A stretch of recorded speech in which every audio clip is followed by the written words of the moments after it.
আচ্ছা, তুমি আমাকে 5 টেবিলটা একটু শোনাও তো। 5 1s are 5, 5 2s are 10, 5 3s are 15, 5 4s are 20, 5 5s are 25, 5 6s are 30, 5 7 are 35, 5 8 are 40, 5 9s are 45, 5 6s are 50. Okay friends, এখানে কথাটা হলো হুম এখানে কথাটা হলো বলো। ফ্রেন্ডস, এখানে আমি প্রত্যেক স্টুডেন্টের ক্ষেত্রেই দেখি যারা ইংলিশ মিডিয়ামে পড়ে আর কি। তো বাচ্চারা যখন টেবিল করে বলছে 5 1 যা 5, 5 2 যা 5 2 যা 10, 5 3 যা 15। এবার আমার প্রশ্নটা হলো, এই যে যা যা বলে না, আসলে এই যাটা কি? আমার মধ্যে এটা খুব মানে জানতে ইচ্ছে করে এবং শুনতে ইচ্ছে করে। আচ্ছা, যা যাটা কি?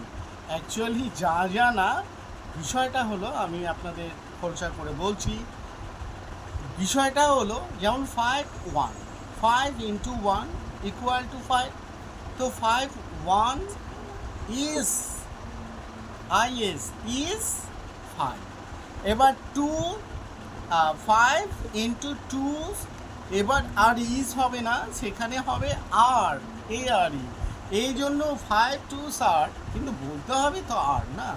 এবার যা মানে এরা তো জানে না, এবার তোমাকে তো জানাতে হবে। বিষয়টা হলো আর 2 5 2 আর 5 3 আর, এই যে আর, এভাবে বলতে হবে। এবার শুনতে মনে হচ্ছে যা 5 যা, কিন্তু বিষয়টা হলো আর। তো যারা ইংলিশ মিডিয়ামে পড়ো, মনে হয় এবার তোমরা একটু জানতে পারলে। জানো কি না আমি জানি না, কিন্তু এটা মনে হচ্ছে যে একটু জানানো দরকার, তাই আমি জানালাম। ওকে।